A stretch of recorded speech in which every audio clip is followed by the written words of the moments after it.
Good evening students.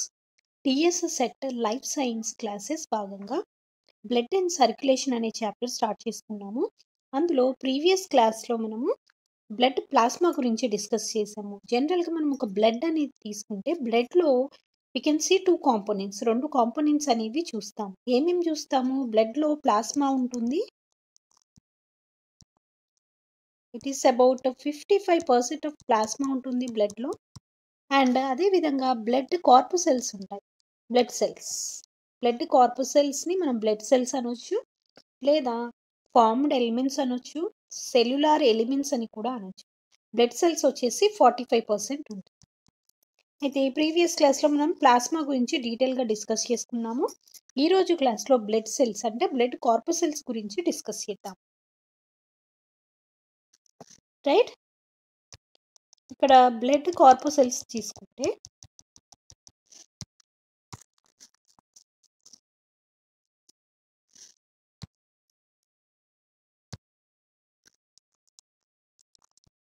Blood కార్పసెల్స్ని మనం blood cells అని కూడా అనొచ్చు, లేదా ఫార్మ్డ్ ఎలిమెంట్స్ అనొచ్చు. సో జనరల్గా మనకు బ్లడ్ తీసుకుంటే we can see 3 components. Blood cells అనేవి 3 టైప్స్ ఆఫ్ బ్లడ్ సెల్స్ అనేవి చూస్తాము. అవి ఏంటి? ఆర్బిసి,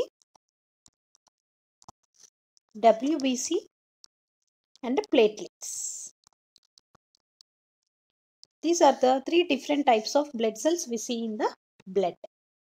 అయితే జనరల్గా ఇక్కడ ఆర్బిసి, డబ్ల్యూబిసి వచ్చేసి they are the whole cells. టోటల్గా ఒక సెల్ లాగా ఉంటుంది అనమాట. These are the whole cells. When coming to platelets are the cell fragments. చిన్న చిన్న ఫ్రాగ్మెంట్స్ లాగా ఉంటుంది. Platelets are the cell fragments. RBC and WBC are the whole cells అన్నమాట.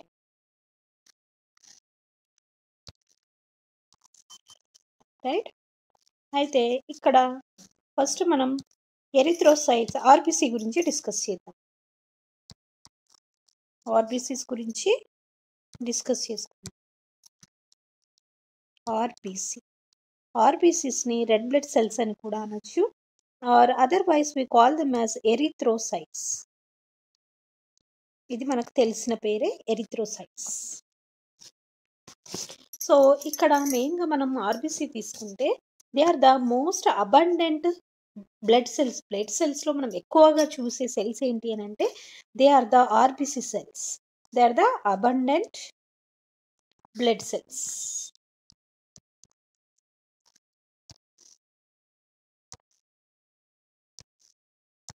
They are the abundant blood cells and they are red in colour. జనరల్గా తీసుకుంటే RBCs అనేవి red blood cells అనేవి they are red in colour due to the presence of red coloured pigment. We call it as haemoglobin. Haemoglobin అనే ఒక red colour pigment ఉండడం వల్ల ఈ RBC cells అనేవి రెడ్ కలర్గా కనిపిస్తుంటాయి. జనరల్గా మనము ఒక హెల్తీ ఇండివిజువల్ తీసుకుంటే, ఒక ఆర్గానిజం తీసుకుంటే హ్యూమన్ బీయింగ్స్లో 12 to 16 గ్రామ్స్ ఆఫ్ హీమోగ్లోబిన్ అనేది ప్రెసెంట్ అయింది వాళ్ళ బాడీలో. అయితే ఈచ్ బ్లడ్ సెల్ తీసుకుంటే ఈచ్ ఆర్బిసి తీసుకుంటే ఈ ఆర్బిసిలో ఏమవుతుంది అని అంటే each RBC contains 280 million of haemoglobin molecule అనేది చూస్తాం. ఈచ్ ఆర్బిసిలో ఒక్కొక్క ఆర్బిసి తీసుకుంటే అందులో 280 మిలియన్స్ ఆఫ్ హీమోగ్లోబిన్ మాలిక్యూల్ అనేది ప్రెసెంట్ అయి ఉంటుంది. Right,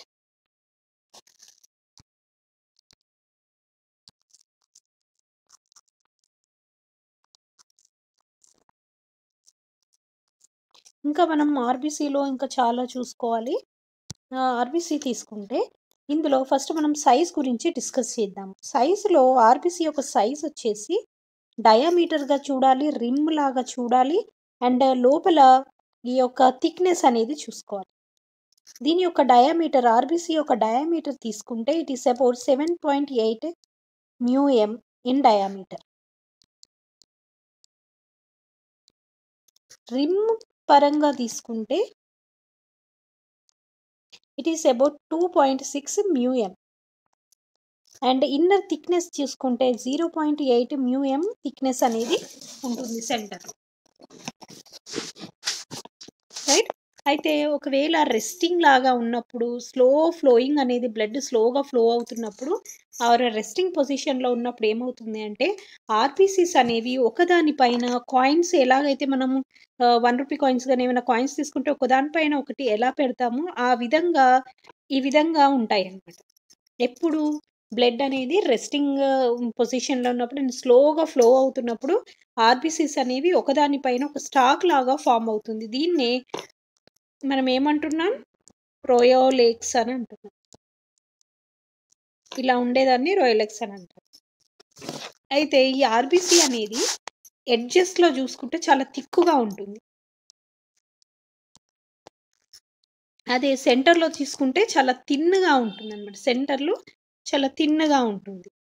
and it consisting of semi permeable membrane. ఒక మెంబ్రెయిన్ ఉంటుంది. దాన్నే మనం డోనాస్ మెంబ్రెయిన్ అంటాము. అదేం చేస్తుంది? లోపల ఉన్న హిమోగ్లోబిన్‌ని క్లోజ్ చేస్తుందన్నమాట. ఇదొచ్చేసి సైజ్. మరి షేప్ గురించి డిస్కస్ చేసుకున్నాం. షేప్ ఆర్ స్ట్రక్చర్ అని చూసుకుంటే ఇక్కడ జనరల్‌గా ఆర్‌బీసీస్ అనేవి ఏ షేప్‌లో ఉంటాయి? దే ఆర్ బైకాన్కేవ్ ఇన్ షేప్‌లో ఉంటాయన్నమాట. మెమేలియన్ ఎరిథ్రోసైట్స్ ఆర్ ఏ షేప్‌లో ఉంటాయి? They are biconcave in shape. అదే మనము క్యామెల్స్ లేకపోతే లామ్స్ తీసుకుంటే దాంట్లో ఆర్‌బీసీ అనేది ఎలిప్టికల్‌గా ఉంటుంది. బైకాన్కేవ్ వచ్చేసి మెమేలియన్. ఏ మెమేలియన్స్ తీసుకున్నా గానీ వాటిలో బైకాన్‌కి షేప్ ఉంటుంది.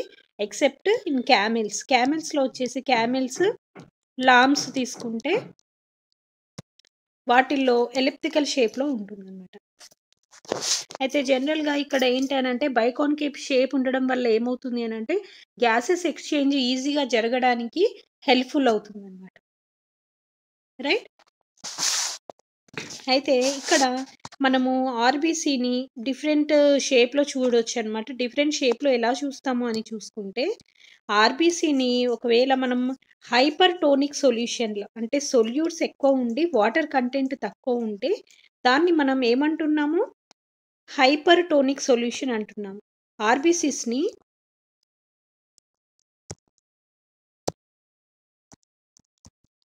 హైపర్‌టోనిక్ సొల్యూషన్‌లో పెట్టినప్పుడు ఏమవుతుంది అనంటే ఇక్కడేంటి సొల్యూట్స్ ఎక్కువుంటాయి. వాటర్ తక్కువుంటుంది ఆర్‌బీసీలో. అప్పుడు ఏమవుతుంది అనంటే ఆర్‌బీసీ అనేది అయితే జనరల్‌గా మనం ఇలా ఆర్‌బీసీ తీసుకున్నాము. అయితే దీంట్లో ఏంటి అనంటే లోపల వాటర్ అనేది తక్కువున్నాయి. సొల్యూట్స్ అనేవి ఎక్కువున్నాయి కాబట్టి బయటున్న వాటర్ అనేది లోపలున్న వాటర్ అనేది బయటకొచ్చేస్తుంది. హైపోటోనిక్ సొల్యూషన్‌లో పెట్టినప్పుడు ఈ ఆర్‌బీసీ లోపల ఉన్న వాటర్ కంటెంట్ అనేది బయటకొచ్చేస్తుంది. అందువల్ల ఇక్కడ ఏమవుతుంది అంటే ఆర్‌బీసీ అనేది ష్రింక్ అవుతుంది. ఆర్‌బీసీ గెట్స్ ష్రింక్ అంటే దగ్గరికి అయిపోతుందన్నమాట. ఒకవేళ మనము ఆర్‌బీసీస్‌ని హైపోటోనిక్ సొల్యూషన్‌లో పెట్టినప్పుడు ఏమవుతుంది? ఇక్కడ వాటర్ కంటెంట్ అనేది ఎక్కువుంటాయి. అప్పుడు ఇక్కడ ఏమవుతుంది అనంటే ఆర్‌బీసీస్‌లోకి వాటర్ అనేది ఎంటర్ అవుతుంది. లోపలికెళ్తుంది. Hypotonic solution. అప్పుడు ఏమవుతుంది? దీని యొక్క సైజ్ అనేది ఇంక్రీజ్ అవుతుంది. అండ్ స్వెల్ జరుగుతుంది. స్వెల్లింగ్ జరుగుతుంది. ఒక్కోసారి బర్స్ట్ గూడా అయిపోతుంది. అంటే పేలిపోతుంది. పగిలిపోతుంది ఒక్కొక్కసారి. ఓకే. ఇదంతా వచ్చేసి మనకు హైపోటోనిక్ సొల్యూషన్‌లో పెట్టినప్పుడు ఏమవుతుంది? హైపోటోనిక్ సొల్యూషన్‌లో పెట్టినప్పుడు ఏమవుతుంది అని. అయితే నెక్స్ట్ మనము కలర్ గురించి డిస్కస్ చేద్దాం. జనరల్‌గా ఇక్కడ an unstained RBC shows light greenish yellow colour at the edges. అయితే జనరల్‌గా మనం స్టెయిన్డ్ చేస్తాము ఆర్‌బీసీస్‌ని. అండ్ అన్‌స్టెయిన్డ్ ఆర్‌బీసీ తీసుకున్నప్పుడు ఏమవుతుంది అని లైట్ గ్రీనిష్ యెల్లో కలర్‌లో కనిపిస్తుంది. అండ్ మిడిల్‌లో చూసుకుంటే ఒక డీప్ డిప్రెషన్ అనేది కనిపిస్తుంది సెంటర్‌లో. ఈ విధంగా. లైట్ గ్రీనిష్ యెల్లో కలర్‌లో కనిపిస్తుందన్నమాట. ఇలా. ఒకవేళ స్టెయినింగ్ జరిగినప్పుడు ఏమవుతుంది? ఆర్‌బీసీస్‌ని రోమన్ స్క్వోస్ స్టెయిన్ అనేది ఉంటుంది. దాంతోటి స్టెయినింగ్ చేసినప్పుడు ఏమవుతుంది అంటే RBCs are stained pink in colour. ఒకవేళ స్ట్రెయిన్ యూజ్ చేసినప్పుడు ఏమవుతుంది అనంటే ఆర్బీసీస్ అనేవి పింక్ కలర్‌లో కనిపిస్తాయి. The RBCs due to the biconcave shape ఏమవుతుంది అనంటే stains lighter in the centre and darker at the periphery. పెరిఫెరల్‌గా చూసుకుంటే డార్క్‌గా కనిపిస్తుంది. సెంటర్‌లో తీసుకుంటే లైట్‌గా కనిపిస్తుందన్నమాట. మనకు ఆర్బీసీస్ యొక్క నంబర్ ఎంత ఉంటుంది? అడల్ట్ మేల్స్ తీసుకుంటే మేల్స్‌లో మనము ఎంత అమౌంట్ ఆఫ్ ఆర్బీసీస్‌ని చూస్తాము అంటే 5-5.5 మిలియన్ మిల్లీమీటర్ క్యూబ్ ఇంత అమౌంట్ ఆఫ్ ఆర్బీసీస్ అనేవి చూస్తాము. అదే ఫీమేల్స్ తీసుకుంటే అడల్ట్ ఫీమేల్స్‌లో 4.4-4.5 మిలియన్ మిల్లీ క్యూబిక్ మీటర్ ఇంత ఉంటుందన్నమాట. అయితే మరి మేల్స్‌లో ఆర్బీసీస్ అనేవి ఎందుకు ఎక్కువ ఉంటాయి అంటే due to the effect of testosterone hormone. ఈ టెస్టోస్టిరాన్ హార్మోన్ వల్ల జెంట్స్‌లో కొంచెం మనకు ఆర్బీసీస్ అనేవి కొద్దిగా ఎక్కువ చూస్తాం. ఆ టెస్టోస్టిరాన్ హార్మోన్ ఏం చేస్తుందంటే it acts on the bone marrow. Bone marrow పైన యాక్ట్ చేయడం వల్ల ఎక్కువ అమౌంట్ ఆఫ్ ఆర్బీసీస్ అనేవి ప్రొడ్యూస్ అవుతున్నాయి. ఓకే. అయితే మనము అబ్నార్మల్ కండిషన్స్ కూడా చూస్తాము కొన్ని. అయితే జనరల్‌గా నెంబర్ ఆఫ్ ఆర్బీసీస్ డిక్రీసెస్. ఒకవేళ ఆర్బీసీస్ అనేవి డిక్రీజ్ అవుతే దాన్ని మనం ఏమంటున్నాము అంటే ఎరిథ్రోసైటోపీనియా అంటున్నాం. ఎరిథ్రోసైటోపీనియా అంటే decreasing in the number of RBC. దీన్నే మనం ఎనీమియా అని కూడా పిలవచ్చు. ఎనీమియా అనొచ్చు లేదా ఎరిథ్రోసైటోపీనియా means decreasing in the number of RBCs. RBCs అనేవి డిక్రీజ్ అవుతే దాన్ని ఎరిథ్రోసైటోపీనియా లేదా ఎనీమియా అని అంటాం. అయితే ఒకవేళ ఈ ఆర్బీసీస్ అనేవి ఇంక్రీజ్ అవుతే increasing in RBC this condition we call it as erythrocytosis. Erythrocytosis అంటాము లేదా we can call it as polycythaemia. Polycythaemia అని కూడా పిలవచ్చు. ఆర్బీసీస్ లెవెల్ ఇంక్రీజ్ అయితే ఎరిథ్రోసైటోసిస్ ఆర్ పాలిక్థీమియా అంటాము. అదే ఒకవేళ ఆర్బీసీస్ నెంబర్ అనేది డిక్రీజ్ అవుతే ఎరిథ్రోసైటోపీనియా లేదా ఎనీమియా అని పిలుచుకోవచ్చు. రైట్. అయితే ఇక్కడ షార్టేజ్ ఆఫ్ ఆక్సిజన్, ఒకవేళ ఆక్సిజన్ లెవెల్ అనేది తగ్గిపోతే ఏమవుతుంది? ఇట్ స్టిమ్యులేట్స్ ద కిడ్నీని స్టిమ్యులేట్ చేస్తుంది. దేని కొరకు అంటే టు సెక్రీట్ ఏ హార్మోన్ ఎరిథ్రోపోయటిన్ అనే హార్మోన్ని సెక్రీట్ చేయడానికి బ్లడ్‌లోకి సెక్రీట్ అవ్వడానికి యూజ్ అవుతుందన్నమాట. ఒకవేళ ఆక్సిజన్ లెవెల్ తగ్గినప్పుడు కిడ్నీస్ అనేవి ఎరిథ్రోపోయటిన్ అనే ఒక హార్మోన్ని ప్రొడ్యూస్ చేస్తుంది. ఎందులోకి? బ్లడ్‌లోకి. ఎరిథ్రోపోయటిన్ ఏం చేస్తుంది హార్మోన్ అంటే it stimulates the bone marrow to the production of RBCs ప్రొడక్షన్ని ఇంక్రీజ్ చేయడానికి హెల్ప్ఫుల్ అవుతుంది అనమాట. ఏంటిది అది? ఎరిథ్రోపోయటిన్ అనే hormone which is released from the kidneys నుండి రిలీజ్ అవుతుంది. ఏంటిది అది? ఎరిథ్రోపోయటిన్ అనే హార్మోన్. అయితే మనకు ఇది ఆర్బీసీస్ ఫార్మేషన్లో మెచ్యురేషన్లో ఏమేం కావాలి అని అంటే vitamin B12 and folic acid or required for the formation and maturation of RBCs formation అవ్వడానికి మెచ్యురేషన్ అవ్వడానికి ఏమేమి అవసరము? Vitamin B12 and folic acid or required for the formation and maturation of RBCs. Okay. ఇదంతా వచ్చేసి number of RBCs ఎంత ఉంటాయి, పెరిగితే ఏమంటారు, తగ్గితే ఏమంటారు అనేది తెలుసుకున్నాం. అండ్ నెక్స్ట్ వచ్చేసి మరి ఆర్బీసీస్లో సెల్ ఆర్గనల్స్ ఉంటాయా ఉండవా అంటే న్యూక్లియస్ కానీ and next mitochondria, Golgi complex and next ribosomes ఇవన్నీ ఉంటాయి అంటే no, it does not consist of any cell organelles. Nucleus అనేది యాబ్సెంట్ అయి ఉంటుంది. ఆర్బీసీస్లో న్యూక్లియస్ ఈస్ ఆబ్సెంట్. కానీ at the time of initial స్టేజ్లో ఏమవుతుంది అని అంటే ఇనిషియల్ స్టేజ్లో ఇవి ఆర్బీసీస్లో ఏంటి అంటే న్యూక్లియస్ ఉంటుంది, మైటోకాండ్రియా ఉంటుంది, గాల్జీ కాంప్లెక్స్ ఉంటుంది, రైబోసోమ్స్ ఉంటాయి. అంటే స్టార్టింగ్ స్టేజ్లో, ఇనిషియల్ స్టేజ్లో. అయితే రాను రాను ఏమవుతుంది అని అంటే ఇక్కడ జనరల్‌గా మనకి ఏమవుతుంది, ఈ ఆర్‌బీసీస్‌లో ఒక స్టేజ్ అనేది ఉంటుంది. ఫార్మేషన్ అంటే హీమోపోయాసిస్, ఎరిథ్రోపోయాసిస్‌లో హీమోపోయాసిస్ అంటే ఫార్మేషన్ ఆఫ్ బ్లడ్ సెల్స్‌లో మెయిన్‌గా ఇది మరి ఆర్‌బీసీ సెల్స్ ఎలా ఫార్మేషన్ జరుగుతదనేది మీకు సెపరేట్‌గా టాపిక్ ఉన్నది. అక్కడ డిస్కస్ చేసుకుందాము క్లియర్‌గా. ఇక్కడ అయితే ఇనిషియల్ స్టేజ్‌లో అయితే ఇవన్నీ ఉంటాయి. రాను రాను ఏమవుతుంది అనంటే ఈ న్యూక్లియస్ అనేవి ఎజెక్ట్ అయిపోతుందన్నమాట. Nucleus is ejected during reticulocyte stage. ఇక్కడ రెటిక్యులోసైట్ స్టేజ్ అనేది ఒకటి ఉంటుంది. స్టార్టింగ్ స్టేజ్‌లో ఆర్‌బీసీస్‌లో ఏంటి, దీంట్లో గాల్జీ కాంప్లెక్స్ ఉంటుంది, రైబోజోమ్స్, న్యూక్లియస్, మైటోకాండ్రియా ఇవన్నీ ఉంటాయి. నెక్స్ట్ రాను రాను స్టేజ్‌లో ఏమవుతుంది అనంటే ఇక్కడ మెచ్యూర్ ఆర్‌బీసీకి వచ్చేసరికి ఈ రెటిక్యులోసైట్ అనేది ఒక స్టేజ్ ఉంటుంది. ఆ స్టేజ్‌లో ఇక్కడ లోపల ఉన్న golgi complex, ribosomes, nucleus, mitochondria అవన్నీ ఎగిరిపోతాయి అన్నమాట, ఉండవు. They are ejected during the maturation stage. Initial స్టేజ్లో మాత్రం అన్నీ ఉంటాయి. మెచ్యురేషన్ స్టేజ్కి వచ్చేసరికి ఇవేమీ ఉండవు. దానికి బదులు ఏంటి అని అంటే లోపల స్పేస్ అనేది ఎక్కువగా మిగులుతుంది. ఎక్కువగా రావడం వల్ల దీంట్లో హీమోగ్లోబిన్ అనేది ఎక్కువగా స్టోర్ చేసుకోగలుగుతాం. హీమోగ్లోబిన్ టాపిక్ కూడా మీకు సపరేట్ టాపిక్ ఇచ్చారు, అక్కడ క్లియర్గా డిస్కస్ చేసుకో. ఓకే. అండ్ నెక్స్ట్ వచ్చేసి ఏంటి అంటే జనరల్‌గా due to the lack of mitochondria లేకపోవడం వల్ల ఏమవుతుంది, ఆర్‌బీసీస్ దేంట్లోకి ఎంటర్ అవుతుందంటే గ్లైకోలిసిస్ స్టేజ్‌లోకి ఎంటర్ అవుతుంది. దేనికోసము అంటే ఏటీపీ ఫార్మేషన్ కోసం గ్లైకోలిసిస్ స్టేజ్‌లోకి ఎంటర్ అవుతుందన్నమాట. సో మీరు మెయిన్‌గా గుర్తుంచుకోవాల్సింది ఏంటి అని అంటే ఇక్కడ బైకాన్కేవ్ షేప్ ఉంటుంది. అండ్ నెక్స్ట్ ఆర్బీసీస్ పెరగడం వల్ల దాన్ని ఏమంటాము, తగ్గడం ఏమంటాము. అండ్ నెక్స్ట్ వచ్చేసి నెంబర్ ఆఫ్ ఆర్బీసీస్ ఎన్ని ఉన్నాయి, మేల్స్లో ఎన్ని ఉన్నాయి, ఫీమేల్స్లో ఎన్ని ఉన్నాయి అనేది important. Next production of RBCs యొక్క ప్రొడక్షన్ చూద్దాం. అయితే జనరల్గా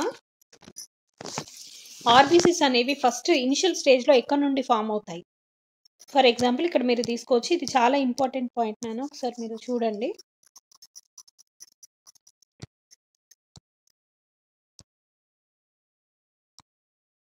ఇక్కడ ఆర్బీసీ ఫార్మేషన్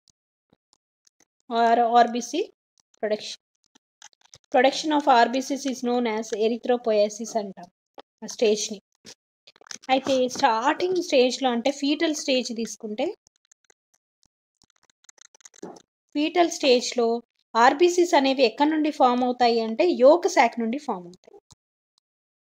యోక్ శాక్, ఇది చాలా ఇంపార్టెంట్ పాయింట్. యోక్ శాక్ నుండి ఫామ్ అవుతాయి. అదే మనకు ఎంబ్రియానిక్ స్టేజ్కి వచ్చేసరికి, at the embryonic stage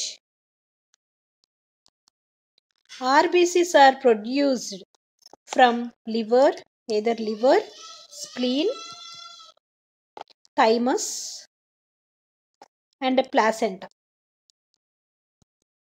embryonic స్టేజ్కి వచ్చేసరికి ఏంటి అని అంటే ఆర్బీసీస్ ప్రొడక్షన్ అనేది లివర్ నుండి, స్ప్లీన్ నుండి, థైమస్ నుండి అండ్ ప్లాసెంటా నుండి వస్తుంది అనమాట. దాని యొక్క ప్రొడక్షన్ అనేది జరుగుతుంది. అయితే మనం ఇప్పుడు అడల్ట్ స్టేజ్లోకి వచ్చేసరికి ఏమవుతుంది, ఫస్ట్ ఏమో ఫీటల్ స్టేజ్లో యోక్ శాక్ నుండి తయారవుతుంది ఆర్బీసీస్. ఎంబ్రియానిక్ స్టేజ్లో వచ్చేసి liver, spleen, thymus and placenta నుండి. మరి అదే అడల్ట్ స్టేజ్కి వచ్చేసరికి ఆర్బీసీస్ అనేవి ఎక్కడి నుండి ప్రొడక్షన్ జరుగుతుంది. In adult stage, RBCs are produced from the red bone marrow. Red bone marrow నుండి ప్రొడ్యూస్ అవుతుంది. మరి రెడ్ బోన్ మ్యారో తీసుకుంటే రిబ్స్, వర్టిబ్రల్ కాలము, స్టెర్నము ఆ ప్లేస్లో మనకు రెడ్ బోన్ మ్యారో అనేది చూస్తాం. ఎక్కడెక్కడ ribs, vertebral column and sternum. Adult స్టేజ్లో ఏమో ఆర్బీసీస్ ప్రొడక్షన్ అనేది రెడ్ బోన్ మ్యారో నుంచి జరుగుతుంది. ఎంబ్రియానిక్ స్టేజ్లో liver, spleen, thymus and placenta నుండి జరుగుతుంది. అండ్ ఫీటల్ స్టేజ్లో తీసుకుంటే యోక్ శాక్ నుండి ఆర్బీసీస్ ప్రొడక్షన్ అనేది జరుగుతుంది.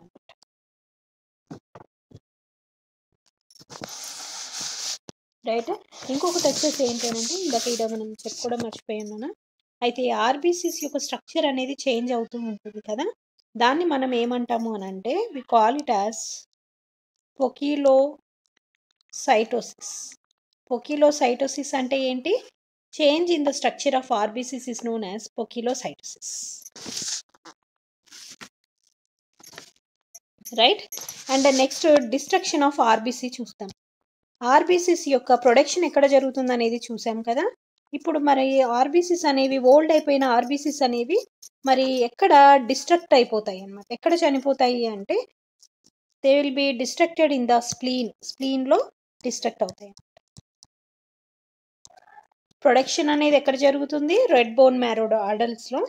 అయితే మరి స్ప్లీన్ తీసుకుంటే ఏంటి అని అంటే ఇది స్ప్లీన్ అనేది ఎమర్జెన్సీ టైంలో వెన్ యాక్సిడెంట్ అక్కర్ అయినప్పుడు ఏమవుతుందంటే ఎక్కువ బ్లీడింగ్ జరిగినప్పుడు బ్లడ్ అనేది ఎక్కువ పోతుంటుంది కదా, ఆర్బీసీస్ అనేవి తగ్గిపోతుంటాయి. కాబట్టి అప్పుడు స్ప్లీన్ అనేది ఎమర్జెన్సీ టైంలో మనకు ఆర్బీసీస్ని ప్రొడ్యూస్ చేస్తుంది. జనరల్గా అయితే it is the grave yard of old RBCs. Old RBCs అనేవి ఇక్కడ చనిపోతూ ఉంటాయి. డిస్ట్రక్షన్ అనేది స్ప్లీన్లో జరుగుతుంది. Spleen is known as grave yard of RBC. శ్మశాన వాటిక అంటారు గ్రేవ్ యార్డ్. ఓకే. ఎమర్జెన్సీ టైంలో మాత్రం అది స్టోర్ చేసుకున్న ఆర్బీసీస్ ఏవైతే ఉంటాయో వాటిని మళ్ళీ బయటికి ప్రొడ్యూస్ చేస్తుంది. Next average life span of RBC. RBCs యొక్క లైఫ్ స్పాన్ ఎంత ఉంటుంది? 120 days.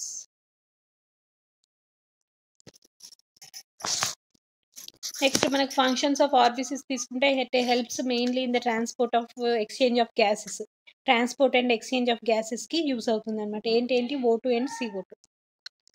ఇలా మనకు ఇదంతా వచ్చేసి ఎరిథ్రోసైట్స్ గురించి. అయితే రీసెంట్గా మనకు జనరల్గా ఇవన్నీ తెలుసు. 120 days బ్రతుకుతుంది అండ్ ఎక్కడ ప్రొడ్యూస్ అవుతుంది ఆర్బీసీస్ అనేవి, ఎక్కడ అంటే డిస్ట్రక్ట్ అవుతున్నాయి, అవన్నీ తెలుసు మనకి. అండ్ ఎంత అమౌంట్ ఆఫ్ ఆర్బీసీస్ ఉంటాయి, ఓకే, పర్ క్యూబిక్ మిల్లీమీటర్కి ఎంత అమౌంట్ ఆఫ్ ఆర్బీసీస్ ఉంటాయి అని అంటే మేల్స్లో తీసుకుంటే 5 నుండి 5.5 మిలియన్స్ వరకు ఉంటుంది. అదే ఫీమేల్స్ తీసుకుంటే మరి 5 to 5.5 అని ఎందుకు అంత ఎక్కువ ఉంటుంది అని అంటే due to the production of testosterone hormone అనేది ప్రొడ్యూస్ అవుతుంది. కాబట్టి జెంట్స్లో కొంచెం మనకు ఆర్బీసీస్ అమౌంట్ అనేది కొంచెం ఎక్కువగా కనిపిస్తుంది. అదే ఫీమేల్స్ తీసుకుంటే వారిలో మెన్స్ట్రల్ సైకిల్ జరగడం వల్ల కొంచెం అమౌంట్ ఆఫ్ ఆర్బీసీస్ అనేవి తగ్గిపోతుంటాయి. కాబట్టి వాళ్ళలో మనం 4 నుండి 4.5 మిలియన్ క్యూబిక్ మీటర్ వరకు ఆర్బీసీస్ అనేవి చూస్తాం. అయితే రీసెంట్గా మనకు జేఎల్ ఎగ్జామ్ జరిగింది లాస్ట్ ఇయర్.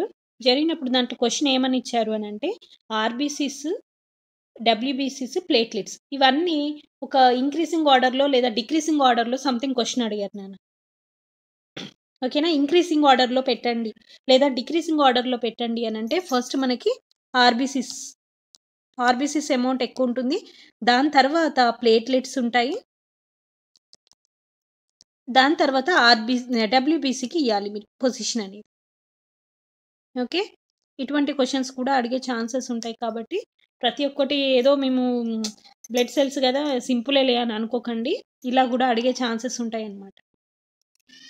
సో ఇదంతా వచ్చేసి ఎరిథ్రోసైట్స్ గురించి. నెక్స్ట్ మనము డబ్ల్యూబీసీస్ అంటే వైట్ బ్లడ్ సెల్స్ గురించి కూడా డిస్కస్ చేద్దాం.